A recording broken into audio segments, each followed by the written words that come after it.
সবাই মিষ্টি আজকে মাংস টাংস রান্না করছো, আমিও চিকেন রান্না করছি। তো আমি আজকে চিকেনের তোমাদেরকে দেখাবো, চিকেন কষা করবো আজকে, শুধু চিকেন কষা করবো, কোনো আলু টালু কিছু দেবো না। সেই আলু টালু দিয়ে একরকম সেই দই সেই সব কিছু নর্মালি চিকেন কষাবো না, একদম নর্মাল চিকেন কষাতে যেতে পারে। সেটা ভাতের সাথেও ভালো লাগবে, পরোটার সাথেও ভালো লাগবে, লুচি টুচি সব কিছুর সাথেই ভালো লাগবে। তেলটা গরম বসিয়ে দিয়েছি, যে লাল তেল দাও সাদা তেল দাও যেই তেলই দাও, হ্যাঁ। আর এখানে আমি দেখো 1 কেজির মতো হবে। দেখো মাংসটাকে আমি কি করেছি, মেরিনেট করে নিয়েছি, একটু লেবুর রস দিয়েছি, আসলে দই দিইনি, লেবুর রস দিয়েছি।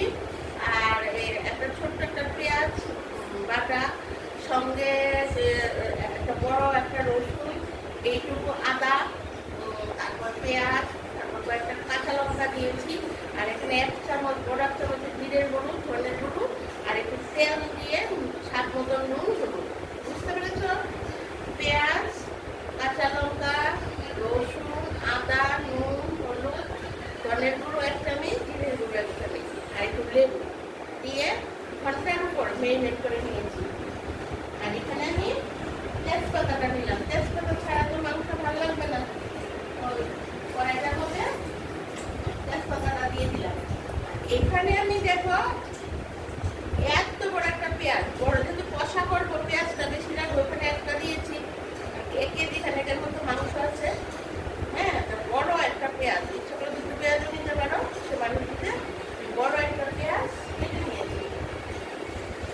এখন আমি কড়াইয়ের মধ্যে পেঁয়াজটা দিয়ে দেবো।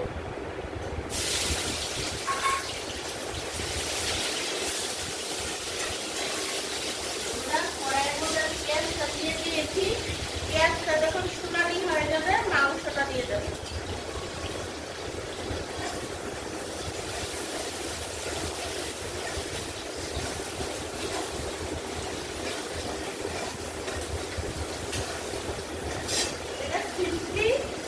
চিকেন কষাই করছি, তো এটা সোনালি কথা হতে বলে নেই। তোমরা প্লিজ আমাকে একটু সাবস্ক্রাইব করে দাও, মনে থাকে।